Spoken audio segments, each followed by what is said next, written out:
hingga akhir zaman. Alhamdulillah telah hadir guru kita Ustaz Firanda Birjaya Habibullah Ta'ala. Assalamualaikum warahmatullahi wabarakatuh Ustaz. Waalaikumsalam warahmatullahi wabarakatuh.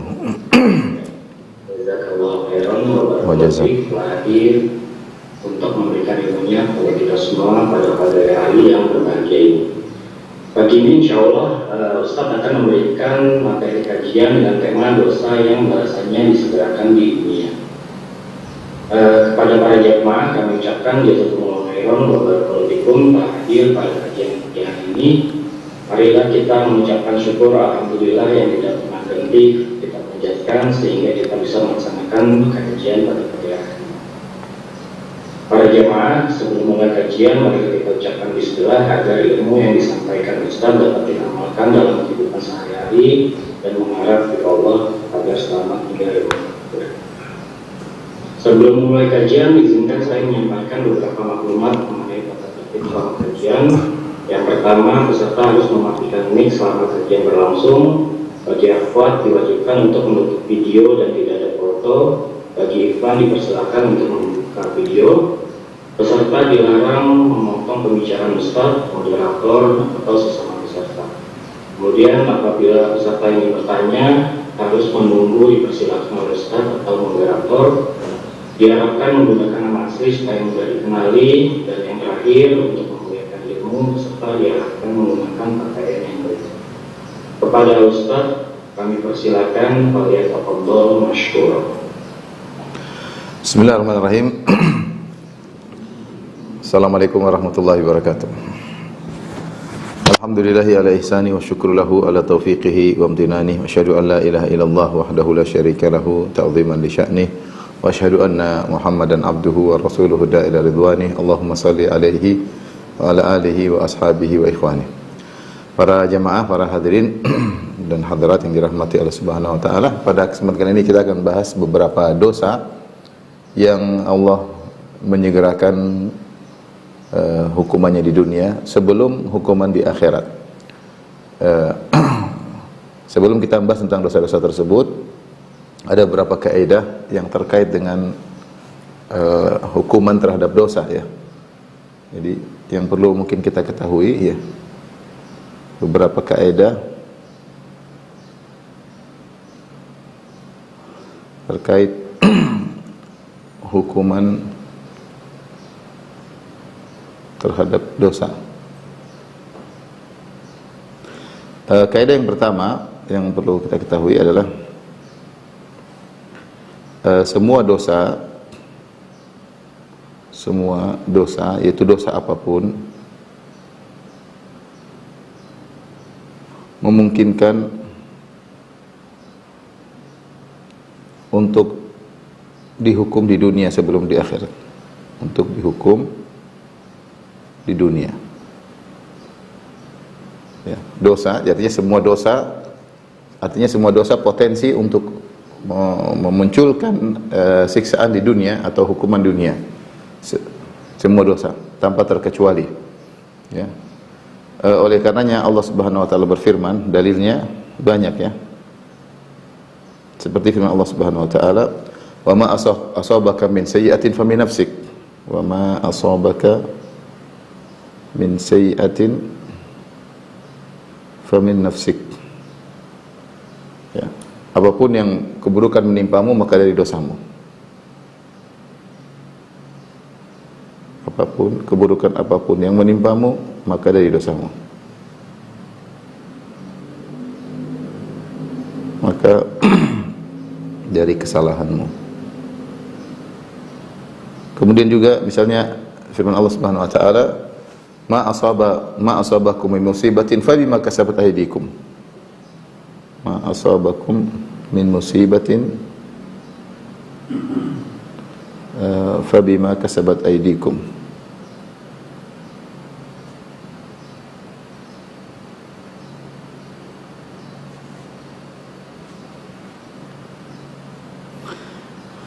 Musibah apa yang menimpamu kalian adalah akibat ulah perbuatan kalian. Musibah apapun yang menimpa kalian adalah akibat ulah kalian.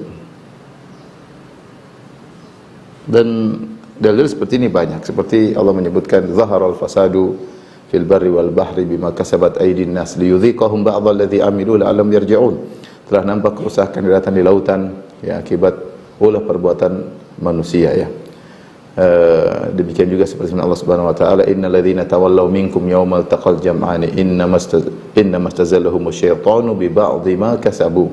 Sungguhnya orang-orang yang lari dari peperangan ketika perang Uhud, mereka kabur tersebut karena akibat dosa-dosa yang mereka lakukan sebelumnya. Jadi terlalu banyak dalil yang menunjukkan semua dosa punya potensi ya untuk menimbulkan hukuman di dunia ya, menimbulkan hukuman di dunia. Dan hukuman tersebut ya, hukuman tersebut ya bisa menimpa ya hati ya, ini yang paling berbahaya, badan ya, atau harta ya. Hukuman tersebut bisa menimpa, paling tidak minimal dosa yang dilakukan oleh seorang akan membuat hatinya menjadi keras, itu minimal ya, menjadi hitam. Makanya dalam hadis disebutkan idza aznaba al-abdu dzamban nukitat fi qalbihi nuktatun sauda. Sungguhnya jika seorang melakukan dosa, maka ada titik hitam yang diletakkan di kalbunya ya. Semakin dia banyak melakukan dosa, maka semakin banyak titik-titik hitam. Oleh karena seorang waspada dari semua dosa. Semua dosa bisa menimbulkan hukuman di dunia. Hanya saja pembahasan kita ini adalah yang paling disegerakan. Makanya dalam hadis disebutkan ma min dzambin ya ajdaru an yu'ajjilallahu al-uqubah. Tidak ada dosa yang paling pantas untuk disegerakan hukumannya. Ya. Ya, jadi menunjukkan yang lain juga ada kemungkinan dihukum di dunia, tapi ini yang paling pantas disegerakan. Ini yang paling pantas. Jadi saya ulangi kaidah yang pertama, bahwasanya semua dosa memungkinkan untuk dihukum di dunia ya. Baik menimpa hati atau badan atau harta. Paling tidak menimpa hati, hukuman tersebut membuat kita susah untuk khusyuk dalam salat, membuat kita susah untuk terenyuh, membuat kita sombong, membuat kita angkuh, membuat kita riya. Itu semua bisa jadi karena dosa-dosa yang kita lakukan.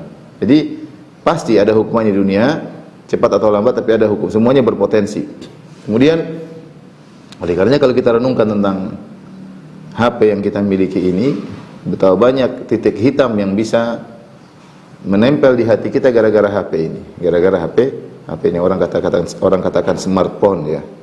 Itu ya, alat yang canggih ya, pinter ya, tapi terkadang buat orang menjadi ya, kepintaran tanpa kesucian percuma.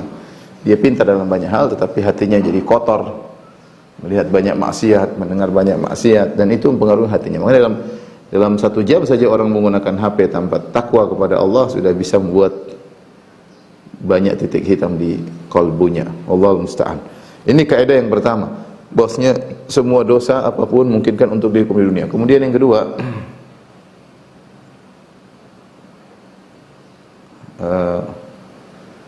dosa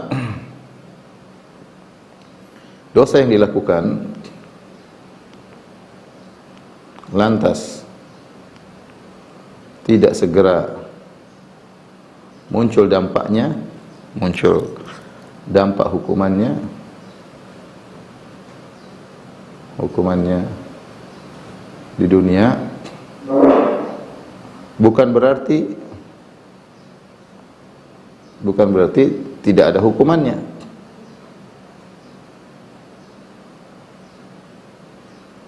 Kenapa? Karena bisa jadi datang walau ba'dahin, karena bisa jadi hukumannya ditunda.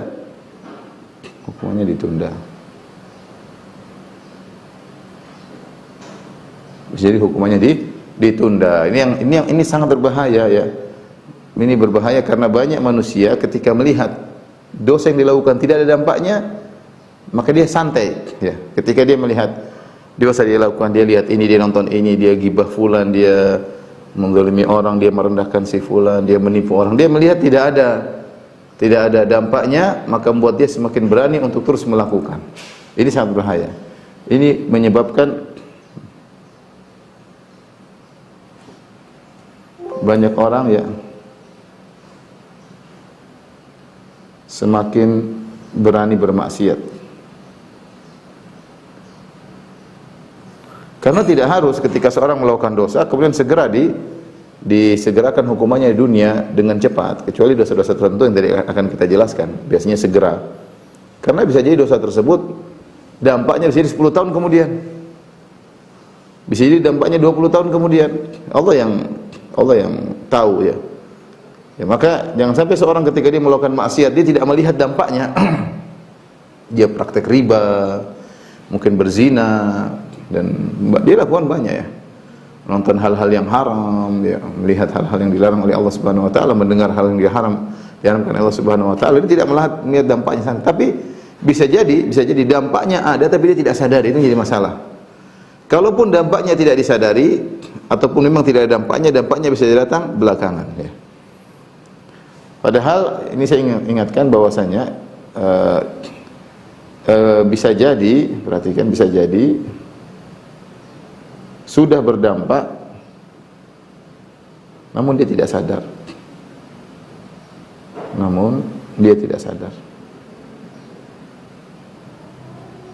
Seorang melakukan maksiat terjadi, misalnya hatinya susah untuk khusyuk dalam sholat, susah untuk bangun malam ya.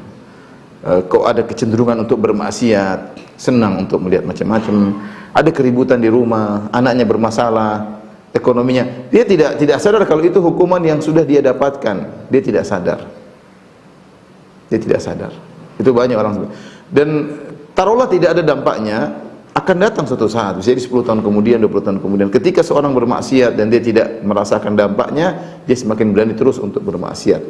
Jadi dampak itu tidak mesti segera ya. Kalaupun segera terkadang tidak disadari ya. Kenapa tidak disadari, ikhwan? Karena subhanallah, saya kalau lihat kejadian-kejadian di sekitar saya, ada orang melakukan maksiat ini, kemudian Allah kasih hukuman seakan-akan hukuman tersebut natural, seakan-akan bukan dari maksiat yang dia lakukan, hukuman tersebut seakan-akan ini sesuatu yang alami. Padahal kalau kita telusuri, musibah yang menimpanya tadi bukan sesuatu yang alami, memang itu adalah dari dosa yang dia lakukan. Namun saking halusnya musibah yang dialami tersebut membuat seorang tidak sadar kalau itu akibat maksiat yang dia lakukan. Orang tidak sadar, itu sering terjadi. Dan kita mengamati dari kejadian di sekitar kita, kita paham bahwa ini akibat dosa yang pernah dia lakukan dulu. Tapi pelan-pelan sehingga seakan-akan sesuatu yang alami, bukan akibat dosa yang dia lakukan, sehingga tidak sadar. Ini bahaya. Diberi hukuman oleh Allah, dia tidak sadar. Yang terbaik adalah orang dikasih hukuman dia sadar, astagfirullah, ini kesalahan saya, ini dosa-dosa saya. Tapi banyak orang dikasih hukuman di dunia dia tidak sadar, dia menyanggah suatu perkara yang alami. Ini kaidah yang kedua. Baik, kaidah yang ketiga. Cukup ya, sebentar. Di bawahnya. Bentar ya.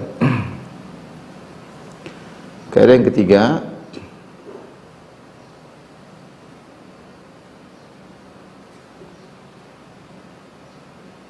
bahwasanya dosa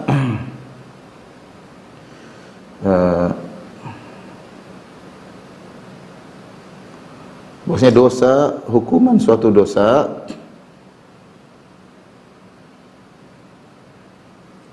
atau dosa itu ada dua model ya.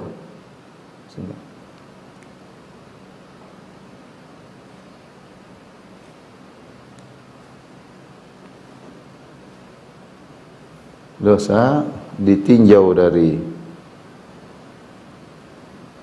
hukumannya ada dua model.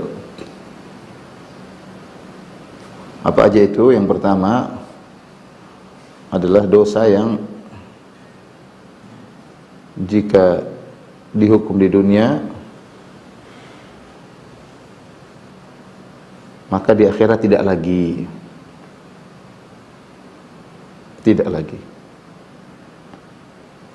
Yang kedua adalah dosa yang hukumannya di dunia dan di akhirat.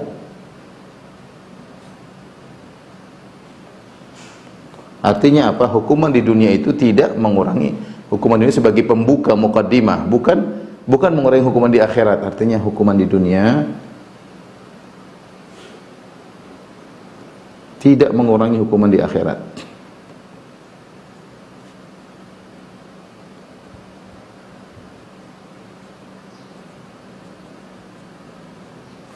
Baik, adapun dalil yang jenis pertama adalah beberapa hadis, di antaranya dalam hadis kata Rasulullah SAW, "Idza aradallahu bi 'abdihi khairan ajjala lahu al-uqubata fid dunya." Kata Nabi sallallahu alaihi wasallam, "Idza aradallahu bi 'abdihi khairan ajjala lahu al-uqubata fid dunya."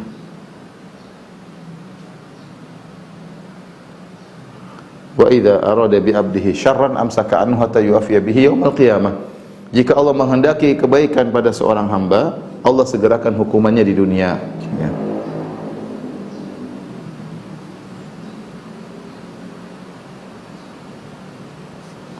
Kebaikan bagi seorang hamba, Allah segerakan hukuman di dunia. Ini di antara dalil yang menunjukkan bahwasanya, dan ini hukum asal dosa. Kalau kita katakan ini hukum asal, nomor satu ini hukum asal. Hukum asal seluruh dosa. Artinya apa? Kalau Allah sudah cicil hukumannya di dunia, akan mengurangi hukumannya di akhirat. Di antaranya hadis ini, "Idza aradallahu bi 'abdihi khairan ajjalahu al-uqubata fid dunya." Kalau Allah menghendaki kebaikan bagi seorang hamba, Allah akan segerakan hukumannya di dunia. Wa idza arada bihi syarran, jika Allah menghendaki keburukan bagi seorang hamba, amsaka anhu hatta yu'afiya bihi yaumil qiyamah. Allah tahan hukumannya sampai Allah penuhi nanti di akhirat kelak. Seperti firman Allah Subhanahu wa taala, ya. Terkadang Allah jadi Allah tunda sehingga hukumannya semakin parah. Seperti isyarat dalam firman Allah Subhanahu wa taala, "Wala tahsabannallaha ghafilan amma ya'maludz zalimun, innama yu'akhiruhum liyaumin tashkhasu fihi al-absar." Janganlah engkau menyangka bahwasanya Allah lalai dari orang yang berbuat zalim. Allah biarin, bukan berarti Allah tidak tahu, Allah tahu. Kenapa Allah tidak turunkan azab? Allah tunda. Innama yu'akhiruhum, sungguhnya Allah menunda siksaan terhadap mereka liyaumin tashkhasu fihi al-absar. Nanti di hari kiamat tatkala mata mereka terbelalak. Jadi Allah tunda sengaja. Dan hukum asal dosa-dosa kalau di hukuman di dunia adalah mengurangi.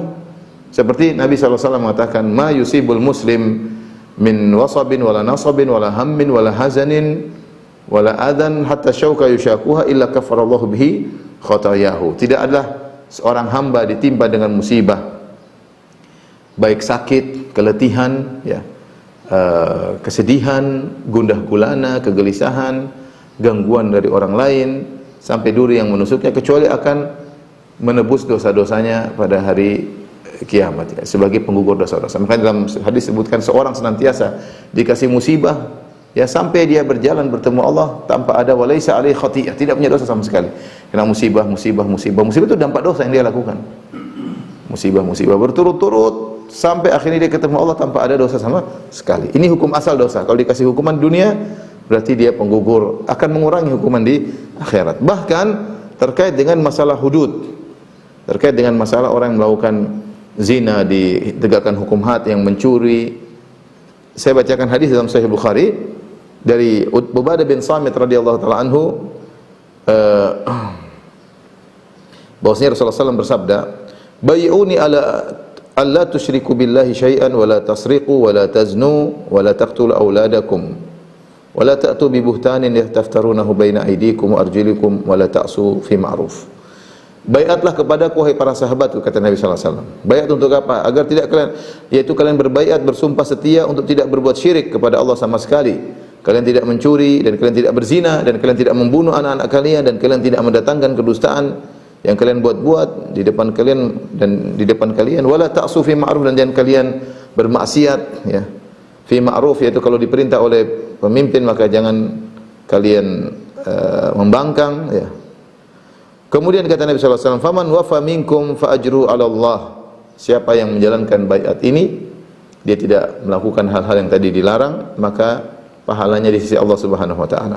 Wa man asaba min dzalika syai'an, ini yang kita perhatikan dalam Sahih Bukhari, kata Nabi, wa man asaba min dzalika syai'an, barang siapa yang melakukan sebagian yang dilarang tadi, entah dia berzina, entah dia mencuri, fa ukhiba fid dunya, lalu dia dihukum di dunia, fa huwa kafaratun lahu, maka itu menjadi kafarah baginya, ya. Jadi ini hukum asal dosa. Bahkan kalau orang mencuri kemudian ditangkap, dipotong tangannya, dia tidak dihukum lagi di akhirat. Kalau orang berzina kemudian dicambuk, atau kalau sudah menikah dirajam, dia tidak dihukum lagi di akhirat. Mohon maaf. Jadi kalau dihukum di dunia mencuri, potong tangan, dihukum di dunia, tidak dipotong lagi di akhirat. Ada orang berzina ketahuan dicambuk atau dirajam, maka tidak dihukum lagi di akhirat. Karena kata Nabi sallallahu alaihi wasallam, "Faman wa man asaba min dzalika syai'an", siapa yang melakukan dosa-dosa yang tadi kami katakan, fa uqiba fid dunya, lantas dihukum di dunia, fa huwa kafaratun lahu, maka ini menjadi kafarah baginya. Ya. Ini dalil. Dan namun ya, yang perlu kita perhatikan, tidak boleh meskipun kita tahu bahwasanya kalau orang dihukum di dunia lantas dikurangi hukumannya di akhirat, namun bukan berarti dia berminta kepada Allah, ya Allah hukumlah aku di dunia. Jangan. Kalau Allah kasih musibah ya sudah terima. Tapi hendaknya dia minta ampun. Allah ampuni aku, ya. Rabbighfirli, di antara makna Rabbighfirli yaitu ya Allah ampunilah dosaku, jangan kau berikan dampak dosaku di dunia, apalagi di akhirat. Itu makna Rabbighfirli. Allah maghfirli. Ya sering saya sampaikan, karena al-maghfirah maknanya adalah asalnya adalah dari mikfar. Mikfar adalah helm yang dipakai oleh prajurit dalam peperangan, yang fungsinya dua, menutup kepalanya dan mencegah hantaman pedang dari pedang musuh.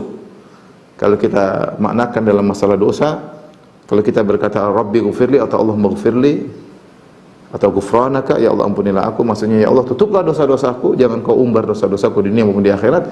Yang kedua, hindarkanlah aku dari dampak dosa yang aku lakukan. Hindarkanlah aku dari dampak dosa yang aku lakukan.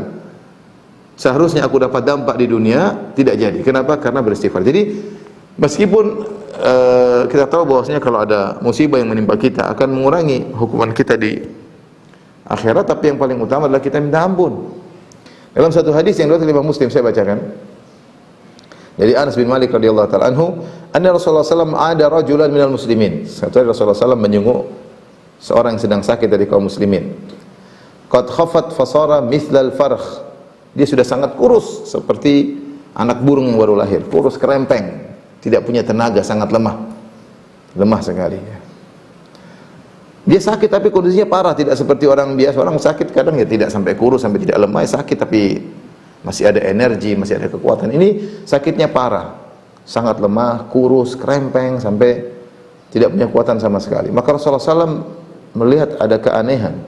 Maka Rasulullah SAW bertanya, hal kunta tad'u bi syai'in aw tas'aluhu iyyahu? Apakah kau pernah berdoa dan minta sesuatu, atau kau minta suatu hal kepada Allah Subhanahu wa taala? Rasulullah heran, kok sakit sampai kayak begini? Maka qala na'am, kata orang sakit tersebut, dia mengatakan, iya Rasul, saya pernah berdoa sesuatu kepada Allah. Kuntu aqul, aku pernah berdoa, Allahumma ma kuntu mu'aqibi, Allahumma ma kunta mu'aqibi bihi fil akhirah fa'jilhu li fid dunya. Yang artinya, ya Allah, dosa apa saja yang kau akan hukum aku di akhirat, segerakan di dunia. Subhanallah. Dia berdoa demikian. Dia tidak ingin, dia tahu diazab di akhirat lebih parah. Makanya dia minta diazab di dunia saja, jangan di akhirat. Kalau di akhirat lebih mengerikan, siksaan yang tidak bisa ditahan, sangat pedih, mengerikan, api, panas dan macam-macam. Maka dia berdoa, Allahumma ma kunta mu'aqibi fil akhirah fa'jilhu fid dunya. Dia mengatakan, ya Allah, dosa apa yang kau akan azab aku di akhirat, segerakanlah di dunia. Subhanallah. Akhirnya dia dikasih penyakit seperti itu. Faqala Rasulullah sallallahu alaihi wasallam, tegur kata Rasulullah sallallahu alaihi wasallam, subhanallah la tutiquhu. Kata Nabi, maha suci Allah, kau tidak mampu. Kalau Allah segerakan pun kau tidak mampu di dunia. Kau tidak mampu. Afala qulta, tidakkah kau berdoa, Allahumma atina fid dunya hasanah wa fil akhirati hasanah wa qina adzabannar. Kenapa kau tidak berdoa dengan doa demikian, ya Allah berikanlah kebaikan di akhirat, yaitu di surga, kebaikan di dunia dan kebaikan di akhirat maksudnya surga, wa qina adzabannar, dan jauhkanlah aku dari azab neraka jahanam. Akhirnya fada Allah lahu fasyafahu. Artinya akhirnya Nabi doakan orang ini, akhirnya Allah sembuhkan. Jadi maksud saya ingin menyampaikan bahwasanya meskipun hukum asal seluruh dosa kalau kita dihukum di dunia itu mengurangi siksaan kita kalau di akhirat, bukan berarti kita minta disiksa di dunia. Enggak, kita minta diampuni agar kita tidak mendapatkan dampaknya di dunia apalagi di akhirat, dengan banyak istighfar kepada Allah. Makanya benar sabda Nabi SAW, tuba liman wajada fi sahifati istighfaran katsiran. Sungguh beruntung orang yang mendapati dalam catatan amalnya banyak istighfar. Baik, model dosa yang kedua yang kita bahas sekarang ini adalah dosa yang hukumannya di dunia dan di akhirat. Hukumannya di dunia tidak mengurangi hukuman di akhirat. Yang di dunia ini hanya sekedar muqaddimah, hanya sekedar muqaddimah. Di antara dosa-dosa tersebut contohnya adalah berbuat zalim. Kemudian contohnya adalah memutuskan silaturahmi.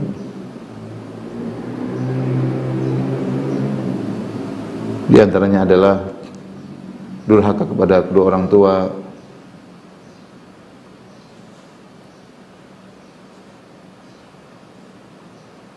Durhaka kepada kedua orang tua. Ortu ya. Ini di antaranya. Nanti ada al-kadzib wal khiyanah, di antaranya berkhianat, dusta dan khianat.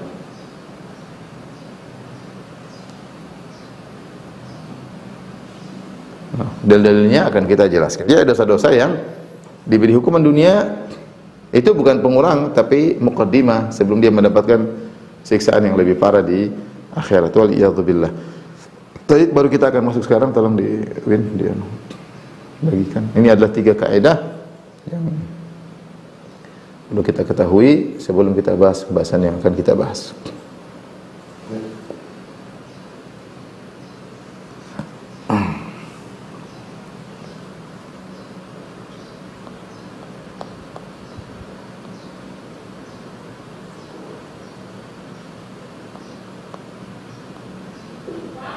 Baik, ikhwan dan akhwat yang dirahmati Allah Subhanahu wa taala, beberapa dosa yang sudah kita singgung tadi yang Allah sangat menyegerakan hukumannya di dunia ya. Dosa-dosa yang disegerakan hukumannya di dunia.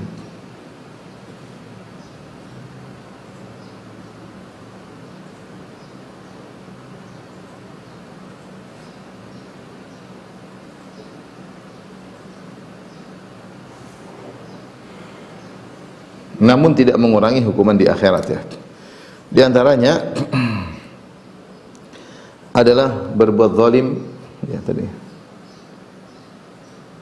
Berbuat al-baghyu. Al-baghyu artinya apa namanya? Tidak alal ghair, yaitu berbuat zalim intinya.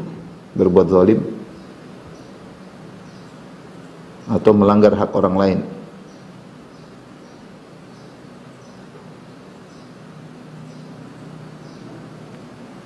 Yang kedua di antaranya qati'atur rahim, memutuskan silaturahmi.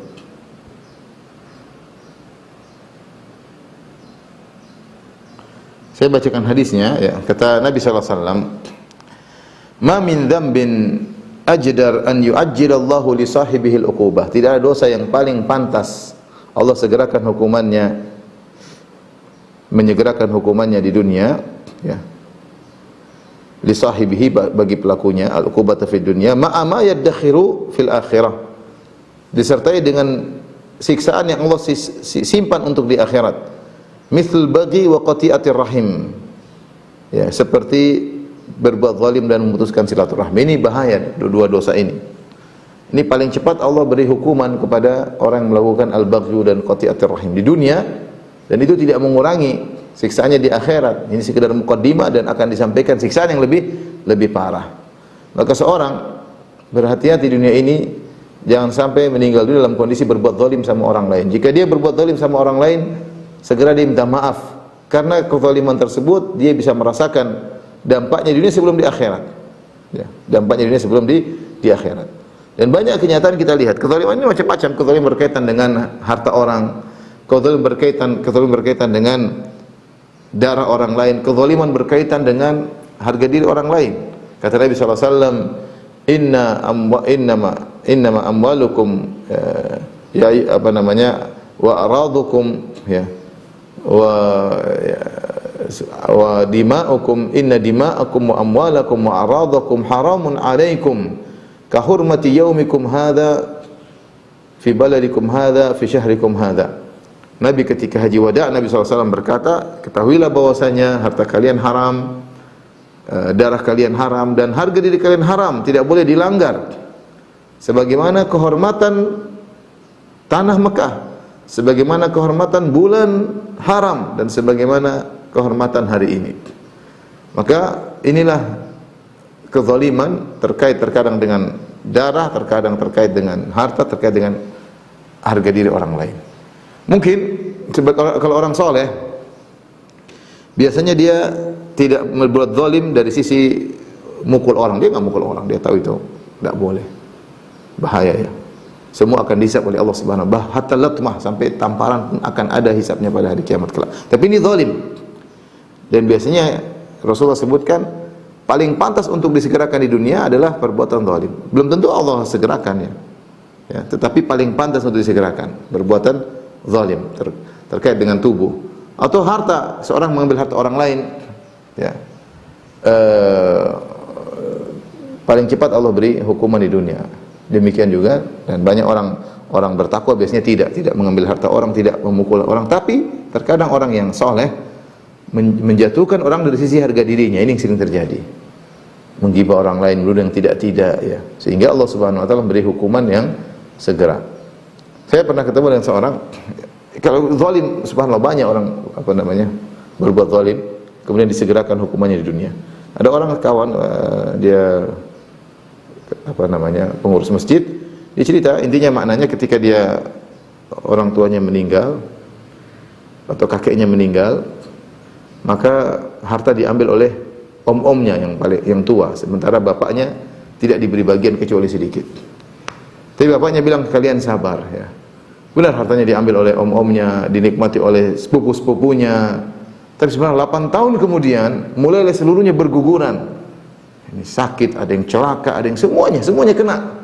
Allah tidak segerakan, tapi Allah tunggu 8 tahun. Ini yang saya bilang tadi, bahaya. 8 tahun, 10 tahun. Terkadang seorang berbuat zalim, kemudian Allah tegur dia, Allah hukum dia di dunia, dan dia tidak merasa itu sebagai dampak dari dosa yang dia lakukan. Karena dosa yang dia pernah lakukan lama, 8 tahun yang lalu, 10 tahun yang lalu. Kemudian ketika Allah memberi hukuman tersebut sangat natural, pelan-pelan. Seakan-akan kecelakaan biasa, seakan-akan sakit parah biasa. Tetapi subhanallah, satu persatu dari mereka mulai terkena dan mulai binasa. Kawan saya tersebut cerita, dia merasa itu akibat dari perbuatan mereka ya. Karena berbuat zalim, makan harta orang lain ya. Sementara mereka yang mengalami tidak merasa, karena saking naturalnya, saking pelannya, lembutnya, pelan-pelan, tidak dirasakan ya. Sehingga mereka kemudian dihukum tanpa mereka sadar. Ini contoh yang saya lihat juga dengan mata kepala saya sendiri. Artinya dahulu ada sebagian orang, sebagian dai yang suka menjatuhkan harga diri saudaranya tanpa hak, dengan kedustaan, dituduh yang tidak-tidak, mencemarkan nama baiknya, membuat pengajiannya bubar, buyar tanpa ada hak. Setelah berjalan bertahun-tahun, mungkin 10 tahun, 20 tahun, apa yang dia berikan kepada orang, dia juga mengalami hal tersebut. Dia ditinggalkan oleh murid-muridnya, dijelek-jelekan, dijatuhkan harga dirinya, dan dia tidak sadar. Dia menyangka itu hal yang biasa. Dia tidak minta maaf kepada teman-teman yang pernah dia zalimi. Tidak, santai aja. Apa yang dia lakukan pada saudaranya 10-20 tahun lalu, dialami sekarang. Saya mau mengamati, saya lihat ini dampak. Menurut saya itu dampak yang dulu. Dan itu terjadi, bukan cuma dia saja, banyak orang yang menjelek-jelekan gurunya, dia dijelek-jelekan oleh muridnya. Itu terjadi. Ya. cepat atau lambat. Kalau dia sadar, alhamdulillah. Kalau dia nggak sadar, itu zalim berkaitan dengan harga diri orang lain. Zalim berkaitan dengan harga diri orang lain. Orang sekarang arogan ketika memiliki kekuatan, memiliki backingan, dia melakukan apa yang dilakukan. Kalau Allah tidak balas di dunia, akhirat jadi masalah besar. Akhirat jadi masalah besar. Kecuali dia bertobat kepada Allah Subhanahu wa taala. Jadi perbuatan zalim ini hati-hati, ikhwan. Jangan kita lakukan. Makanya kata Imam Syafi'i rahimahullah taala, bi'sa zad ila al-ma'ad al-udwanu 'ala al-ibad. Ya, bi'sa zad ila al-ma'ad al-udwanu 'ala al-ibad. Seburuk-buruk bekal untuk menuju hari kebangkitan adalah berbuat zalim kepada orang lain. Berbuat zalim pada orang lain. Kesimpulan ilmu seluruhnya yang kita pelajari adalah jangan berbuat zalim sama orang lain. Makanya ketika ada seorang menulis surat kepada Ibnu Umar, "Anuktub ilayya al-ilma kullahu," kata dia, wahai Ibnu Umar, tuliskanlah kepadaku seluruh ilmu yang kau ketahui. Tentu banyak, kata Ibnu Umar, al-ilmu katsir. Ilmu itu banyak, tapi kesimpulannya ini istata'ta an talqallah, kalau kau mampu untuk bertemu dengan Allah, bertemu Allah Subhanahu wa taala, ya. Khafifadh dhahr, khamisal batan, kafal lisan. Kalau kau mampu untuk bertemu dengan Allah dalam kondisi khafifadh dhahr, itu punggungmu ringan, kau tidak menanggung hak-hak orang lain. Ya. Khamisal batan, dalam kondisi perutmu kosong, yaitu kau tidak makan dari harta orang lain, itu kau tidak zalimi orang. Kau tidak menanggung hak orang lain, kau tidak zalimi orang. Kafal lisan, kau tahan lisanmu, kau tidak zalimi orang. Ini semuanya tidak zalim. Jadi Ibnu Umar mengatakan intinya kau mati jangan zalim. Kalau ingin selamat, ini kesimpulan ilmu. Percuma orang belajar ilmu tapi dia zalim kepada orang terdekatnya, zalim kepada anaknya, zalim kepada istrinya, zalim kepada suaminya, zalim kepada tetangganya, percuma. Apa yang mau dia dapatkan dari ilmu tersebut? Ilmu itu mengantarkan Anda untuk tidak berbuat zalim sama sekali. Ini kesimpulan dari Ibnu Umar radhiyallahu taala anhuma. Kalau kau mampu faf'al, maka lakukanlah. Ya. Yang keempat kata dia, mulaziman jama'atal muslimin, kau tidak membangkang, tidak memberontak, maka lakukanlah. Jadi tiganya jangan berbuat zalim. Jangan berbuat zalim kepada berkaitan dengan hak orang lain, jaga perut jangan sampai makan harta orang lain, jaga lisan jangan sampai menjatuhkan harga diri orang lain, dan jangan memberontak sehingga menumpahkan terjadi pertumpahan darah di antara dalam suatu negeri. Maka lakukanlah, kata Ibnu Umar, faf'al, maka lakukanlah. Terus Ustaz, bagaimana kalau kita sudah terlanjur berbuat zalim? Ya. Jadi tapi saya perlu ingatkan ya. Ya. Jika seorang berbuat zalim,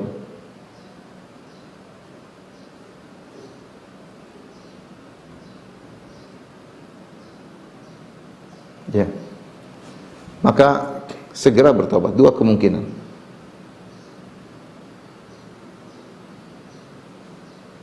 Pertama, segera bertobat.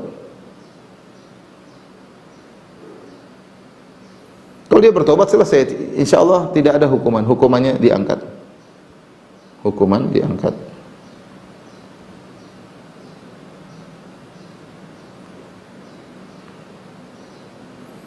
Bagaimana caranya dia segera minta maaf kepada orang yang dia zalimi sebelum dia meninggal dunia atau sebelum orang yang dia zalimi meninggal dunia? Hati-hati. Kata Nabi SAW, "Man kanat lahu madlamatun li akhihi min irdin aw syai'in falyatahallalhu minhu al-yawm falyatahallalhu minhu al-yawm qabla an la yakuna dinar wala dirham." Siapa yang punya kezaliman, melakukan zalim kepada orang lain saudaranya, apakah terkait dengan harga diri, dia jelek-jelekan, dia rendahkan, dia tuduh yang tidak, atau kezaliman apapun, maka mintalah untuk dihalalkan sekarang. Jangan sombong dengan arogan dengan kekuatanmu, dengan bekunganmu, kau juga akan mati. Ya. Mentang-mentang punya jabatan, mentang-mentang punya jumlah yang banyak, mentang-mentang punya kekuatan, jangan sombong. Ya. Kalau kau punya kezaliman sama orang, mintalah dihalalkan sekarang sebelum telat datang hari di mana tidak bermanfaat dinar dan dirham. Maka segera, kalau kita punya kezaliman, segera kita minta maaf sama orang tersebut. Sebelum kita yang meninggal dulu atau dia yang meninggal dulu. Ada orang santai-santai aja, dia sudah jelek-jelekin orang, nuduhan tidak santai aja. Akhirnya orang yang dia jelek-jelekan meninggal. Sudah, setelah itu mau diapain? Diapain?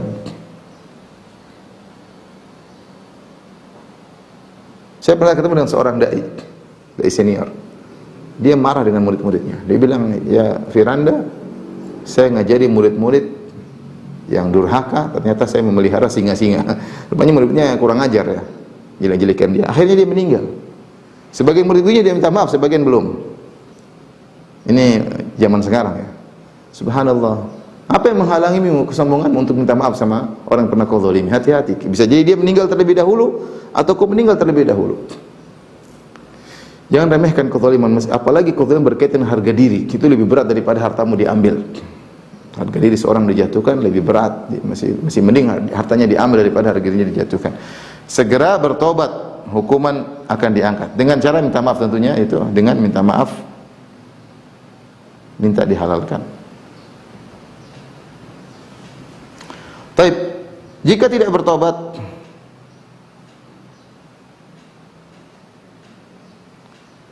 maka sangat mungkin Allah segerakan hukuman di dunia. Dia tidak sadari ya.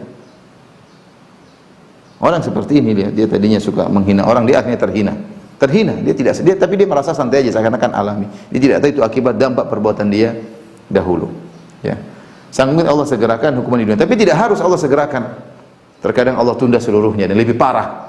Ya, misalnya kalau dosanya di dunia harusnya 5, di akhirat 1000 misalnya, ya 5 ini ringan, tapi Allah tunda semuanya 1005 semuanya di akhirat dan abadi, mengerikan. Atau hukumannya lebih berat di akhirat, lebih parah. Sangat mungkin disegerakan atau ditunda seluruhnya.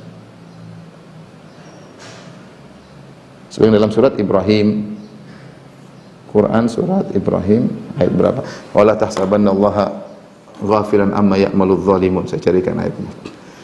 Innama yu'akhiruhum liyaumin tashkhasu fihi al-absar.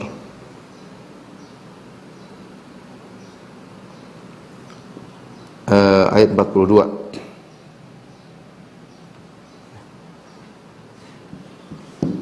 Yang kedua, dosa yang sangat mudah Allah balas di dunia, tapi ini tidak harus Allah berikan di dunia, tapi sangat mudah Allah timpakan di dunia adalah memutuskan silaturahmi.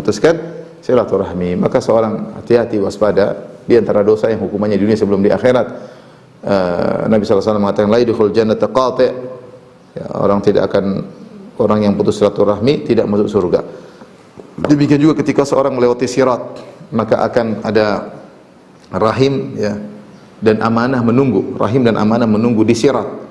Kalau ada orang yang amanah dalam kehidupannya dan dia suka menyambung silaturahmi, maka dia semakin dipermudah untuk melewati sirat. Tapi kalau dia bermasalah di dunia, dia bermasalah dengan kakaknya, bermasalah dengan adiknya, bermasalah dengan orang tuanya, ribut dengan tantenya, ribut dengan ponakannya, masalah silaturahmi bahaya. Jengkel-jengkelan, bombe, diem-dieman sama kakaknya sendiri, diem-dieman sama adiknya sendiri. Dia akan repot ketika disirat. Rahim akan menahan dia. Kenapa kau dulu tidak menyambungku? Kenapa kau dulu memutuskan aku? Urusannya berat. Ya. Ini diantara yang dia seorang waspada. Saya sudah bahas secara khusus tentang masalah memutuskan silaturahmi. Silakan dilihat kembali di kajian-kajian di YouTube tentang dahsyatnya silaturahmi dan bahayanya memutuskan silaturahmi. Ya. Di antara yang lebih parah lagi adalah yang lebih spesifik, durhaka kepada kedua orang tua.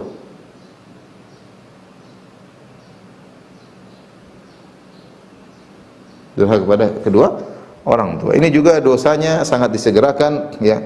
Hukumannya di dunia sebelum di akhirat. Kata Nabi SAW dengan hadis, dalam satu hadis yang disahihkan oleh Syekh Al-Albani rahimahullah taala, "Ithnani yu'ajjiluhumallahu fid dunya al-baghi wa uququl walidain." Dua perkara yang Allah segerakan hukumannya di dunia adalah berbuat zalim dan durhaka kepada kedua orang tua. Durhaka kepada orang tua adalah pemutus silaturahmi yang lebih spesifik. Ya, silaturahmi yang paling agung adalah berbakti sama orang tua, sehingga dibuat istilah birrul walidain.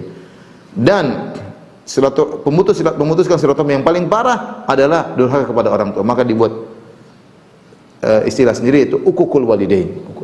Orang durhaka sama orang tuanya sudah kita lihat banyak, segera diberi hukuman di dunia sebelum di akhirat. Namun dia tidak sadari, ya. Terkadang ribut di keluarganya, terkadang kesakitan, sakit yang tidak sembuh-sembuh. Kenapa? Durhaka sama orang tuanya. Sekarang sulit, wanita durhaka sama orang, terkadang sulit melahirkan, ya, macam-macam. Subhanallah. Orang terkadang lihat ini karena dia durhaka sama orang tuanya, ya. Penderitaan-penderitaan yang dia alami, terkadang anak-anaknya yang durhaka sama dia karena dia durhaka sama orang tuanya. Kita nggak tahu, terserah Allah, Allah kasih hukuman seperti apa. Tapi orang durhaka sama orang tuanya, dia pasti menderita. Entah menderita dari sisi batin, dari sisi ekonomi, dari sisi kesehatan. Wallahu alam. Yang jelas sangat berbahaya, sangat berbahaya. Tadi kata Nabi SAW, 2 dosa yang Allah segerakan hukumannya di dunia, ya. Segera hukumannya di dunia. Dosa yang lain adalah, dalam riwayat yang lain adalah berkhianat, ya. Dusta dan khianat.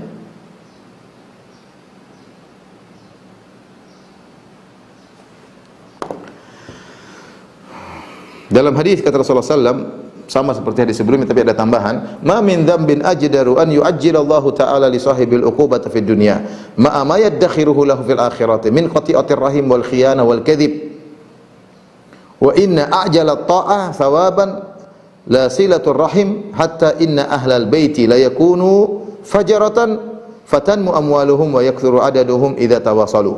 Hadis ini hadis dari Abu Bakrah radhiyallahu taala anhu dan disahihkan oleh Syekh Albani. Saya bacakan maknanya. Tidak ada dosa yang paling cepat Allah segerakan hukumannya bagi pelakunya di dunia, disertai dengan hukuman yang Allah tunda nanti di akhirat kelak, seperti dosa memutuskan silaturahmi, khianat dan dusta. Khianat dan dusta. Dan sungguhnya ketaatan yang paling cepat pahalanya disegerakan, wa inna a'jala at-ta'ati sawaban, ketaatan yang paling cepat pahalanya, kalau itu tadi dosa hukuman disegerakan, pahala juga disegerakan di dunia sebelum di akhirat. La silaturahim, subhanallah. Silaturahim ini ganjaran dunia lebih cepat, belum ganjaran di akhirat. Kemudian kata Nabi, hatta inna ahlal bait, bahkan satu keluarga la yakunu fajr, orang-orangnya adalah fajir, tukang maksiat, tukang mungkin ini mungkin nonton macam-macam, mungkin minum khamar, fajir kata Nabi. Ada keluarga yang fajir, fatanmu amwalum, tapi harta mereka bertambah dan jumlah mereka semakin banyak ketika mereka menyambung silaturahmi. Ketika mereka menyambung silaturahmi, Allah berikan ganjaran duniawi di silaturahmi, urusan dia maksiat, urusan nanti di akhirat. Tapi ketika silaturahmi, meskipun dia pelaku maksiat, ternyata Allah tambah hartanya dan Allah tambah jumlah mereka, anaknya banyak dan yang lainnya. Nah, di antara yang segera diberi hukuman di dunia adalah dusta dan khianat. Ini juga ngeri, ya. Dia dusta, dia bohong, mungkin dia senang-senang di awal, banyak orang dia tipu, tapi akan segera datang hukumannya. Dia buat perjanjian, ternyata dia berkhianat, main belakang berkhianat, tidak sesuai dengan yang disepakati. Benar, dia untung, ekonomi untung, secara kedudukan mungkin dia untung, tapi akan datang hukumannya cepat atau lambat, bahkan disegerakan. Hati-hati seorang berdusta, kelihatannya dia untung banyak, kelihatannya dia menang, tapi jangan kau senang, sebentar aja kesenangan, sebentar lagi akan datang musibah menimpamu. Kau akan dirundung, diliputi dengan kesedihan, dengan kekhawatiran, dengan gundah gulana. Allah cabut kebahagiaanmu dan banyak. Kenapa? Suka dusta dan khianat. Dan kau akan dikhianati juga bisa jadi. Taib, kita tidak akan bahas tentang dusta dan khianat secara panjang lebar karena penjelasan secara khusus. Berikutnya adalah suka keburukan tersebar di kaum muslimin, suka. Kata Allah Subhanahu wa taala dalam surat An-Nur, innal ladzina yuhibbuna an tashi'al fahishatu fil ladzina amanu lahum adzabun alimun fid dunya wal akhirah wallahu ya'lamu antum la ta'lamun, dalam surat An-Nur ayat 19. 24 ayat 19. Kata Allah Subhanahu wa taala, innal ladzina yuhibbuna an tashi'al fahisha, sungguhnya orang-orang yang suka perbuatan keji tersebar fil ladzina amanu, tersebar di kalangan kaum muslimin. Suka kalau wanita buka aurat, tabarruj, suka kalau tempat prostitusi tersebar di mana-mana, suka kalau film porno tersebar di mana-mana, suka kalau film Hollywood dinonton oleh banyak orang, suka kalau film Korea semua orang nonton. Dia suka, senang kehidupan seperti glamor, seperti senang. Lahum adzabun fid dunya wal akhirah, bagi mereka azab di dunia dan akhirat. Di dunia Allah kasih azab sebelum di akhirat. Azab macam-macam. Penderitaan, kegelisahan, kesengsaraan. Dia senang kalau tersebar seperti itu. Dia tidak suka kalau semuanya ikut syariat, dia nggak suka. Orang seperti ini akan mendapatkan, baru dia suka saja dia sudah mendapatkan seperti itu, apalagi dia yang ikut meramaikan, dia yang memfasilitasi semua itu, akan dapat azab di dunia sebelum di akhirat. Akan dapat azab di dunia sebelum di akhirat. Maka waspada. Di antaranya adalah dosa yang disegerakan hukumannya juga adalah tatabbu, yaitu tajassus, mencari-cari kesalahan orang lain ya.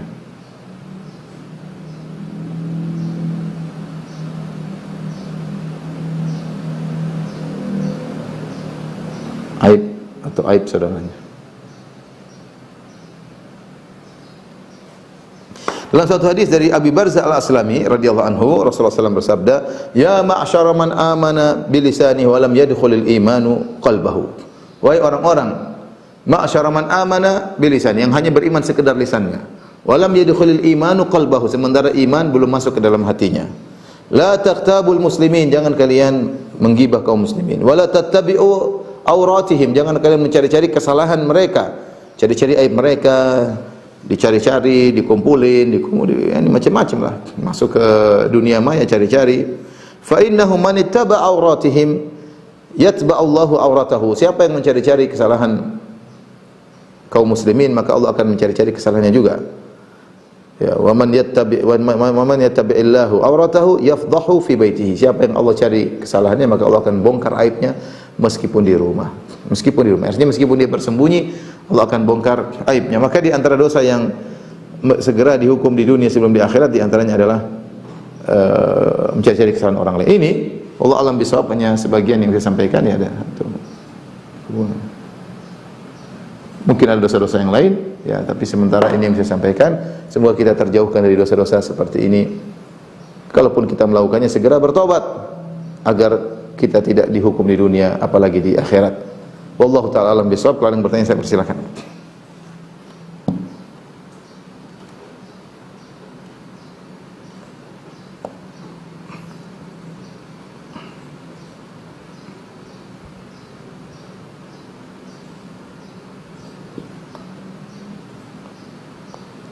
Silakan.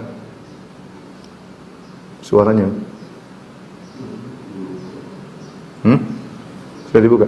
Panitia, silakan panitia kalau yang bertanya.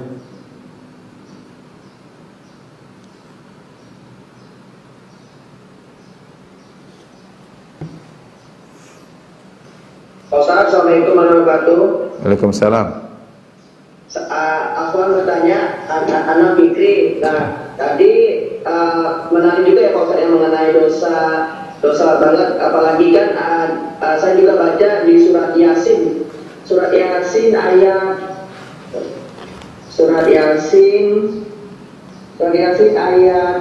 7 Pak Ustaz. Iya. Mengatakan sesungguhnya karena pasti berlaku perkataan terhadap kebanyakan mereka karena mereka tidak beriman. Nah, itu surat Yasin ayat 7 ini apakah termasuk dosa nggak Pak Ustaz? Ulang surat Yasin. Surat Yasin ayat 7.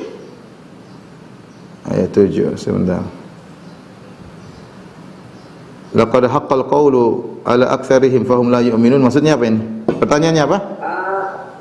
Soalnya kan tadi kan tentang dosa. Nah, saya baca mengenai surat Yasin ayat 7 ini berlaku perkataan. Jadi berlaku perkataan ini kayak saya ini banyak dosa di dunia, terus nanti gimana yang buat akhirat nanti gitu Pak Ustaz? Enggak, ayat ini ayatnya bukan begitu. Ayatnya maksudnya bahwasanya telah berlaku pada mereka haqqal qaulu, maksudnya berlaku takdir, keputusan Allah kepada mereka bahwasanya mereka akan terus kafir. Ayat ini tidak ada kaitannya dengan apa yang Mas Fikri tanya. Ayat ini maksudnya Allah jelaskan karena mereka kurang ajar, mereka membangkang, dan telah berlaku kepada mereka keputusan Allah bahwasanya mereka akan senantiasa kafir, tidak mungkin untuk mendapat petunjuk. Itu maksud ayat tersebut. Iya Pak Ustaz. Oke.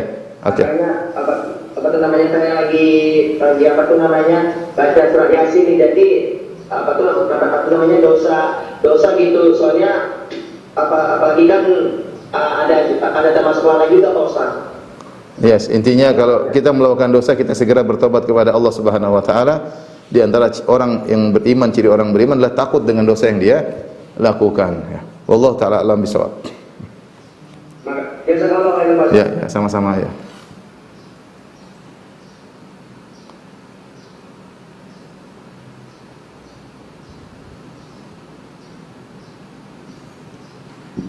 Ada yang bertanya lagi? Selanjutnya dengan Ibu Marwah. Silakan.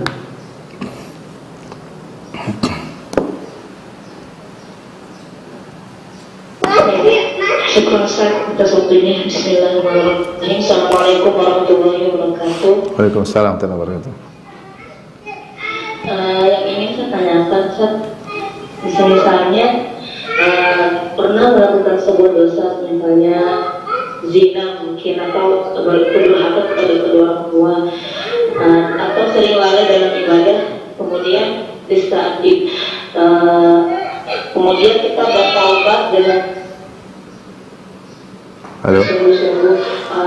Yang ditanyakan, apakah dosa yang telah kita lakukan itu Allah ampuni, kemudian tidak diringankan azabnya mungkin? Karena saya pernah mendengar bahwa Allah itu tidak melihat bagaimana masa lalu seseorang, tetapi bagaimana dia hijrah sampai akhir hayatnya. Intinya kalau seorang bertobat dengan tobat yang sesungguhnya, maka beristighfar, bertobat sungguhnya, memenuhi persyaratan taubat, mudah-mudahan tidak diberi hukuman lagi di dunia apalagi di akhirat ya. Yang penting kita bertobat dengan tobat yang sungguhnya. Baik, selanjutnya. Selanjutnya dengan Ibu Kiki Muslimah, persilakan. Assalamualaikum Pak Ustadz. Waalaikumsalam warahmatullahi wabarakatuh. Ya, Ustadz, ini kan ceritanya saya dulu sama suami itu ada agent bisnis, pemodal itu tuh orang lain. Lalu ternyata bisnisnya ini bangkrut karena berbagai macam hal, dan berarti kan saya memakai modal orang itu kan Pak Ustadz. Sedangkan itu bukan sistem bunga tapi bagi hasil, bahkan dia saking tidak terima melaporkan saya ke Polda dengan suami. Udah semuanya sudah secara hukum, dan karena kita nggak salah banget itu masalahnya ini dibagi dua. Tapi masalahnya itu si orangnya ini masih belum terima aja Pak Ustadz, ngedoain saya yang jelek-jelek, keluarga saya. Padahal saya udah minta maaf, udah dibawa ke Polda, masalahnya udah dibagi dua. Memang sampai saat ini saya belum bisa melunasi Pak Ustadz utangnya itu. Tapi kalau saya ada uang, saya masih menyicil walaupun hanya sedikit-sedikit. Memang jumlahnya itu ratusan juta, tapi saya sama suami saya itu kan ada niat ya Pak Ustadz ya untuk membereskan walaupun belum lunas. Yang penting Bu, kalau kan itu namanya mudharabah. Modal ada, pelaku ada. Kalau ternyata kebangkrutan tersebut terjadi tanpa ada keteledoran dari pihak pelaksana, maka harusnya sama-sama menanggung, harusnya demikian. Tapi kalau ibu dan suami merasa ada keteledoran dari ibu, maka berarti ibu dan suami punya andil dalam kebangkrutan tersebut, dan tentu ada hitungannya tersendiri. Itu maka segera banyak minta maaf. Kita mengetahui kadar keteledoran kita harus kembalikan uangnya. Lain halnya kalau ibu dan suami tidak teledor, sudah menjalankan sesuai prosedur, ternyata bangkrut. Namanya jual beli kan tidak mesti selalu untung. Kalau ibu sudah yakin sama suami, sudah ikut prosedur dan tidak teledor, maka seharusnya dia tidak berhak untuk menuntut. Karena namanya mudharabah, kerjasama seperti itu bagi hasil sama-sama punya resiko. Resiko pemodal rugi dengan uangnya, resiko pelaksana rugi dengan waktunya dan tenaganya. Ibu silakan berdiskusi sama suami, kita waktu itu bangkrut kenapa? Kalau memang karena keteledoran kita, maka kita harus mengganti rugi karena kerugian tersebut akibat keteledoran kita. Wallahu taala a'lam bishawab. Yang penting ibu sudah berusaha minta maaf dan berusaha mengembalikan. Semoga Allah. Udah dibawa. Ya.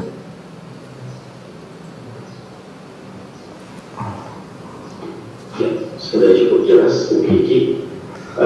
Izin Ustaz, selanjutnya saya bacakan pertanyaan dari kolom chat. Bismillah, izin bertanya Ustaz, apakah dosa orang tua bisa turun ke anaknya seperti bahasanya karma, ataukah dosa tetap ditanggung masing-masing? Tentunya tidak ya. Allah mengatakan wala taziru waziratun wizra ukhra. Tidak ada seorang pun akan menanggung dosa yang lainnya. Dosa ayah, dosa ibu, anak tidak menanggung dosa sama sekali. Tapi bisa saja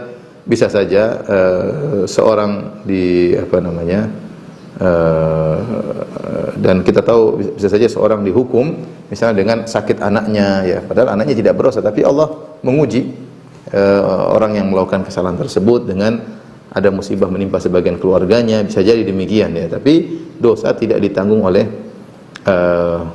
keturunannya. Oleh karenanya lihatlah bagaimana Ibrahim, bapaknya kafir tapi Ibrahim adalah orang yang beriman ya. Maka anak tidak menanggung dosa orang tua dan orang tua tidak menanggung dosa anaknya. Ya, orang tua tidak menanggung dosa anaknya. Seperti Nuh alaihissalam, seorang nabi, anaknya kafir. Ya. Hukum asal Islam masing-masing menanggung dosanya sendiri. Tidak ada hukum karma, tidak ada hukum karma. Jika dia melakukan kesalahan, kembali kepada dirinya, bukan kembali kepada orang lain. Wallahu ta'ala alam bisawab.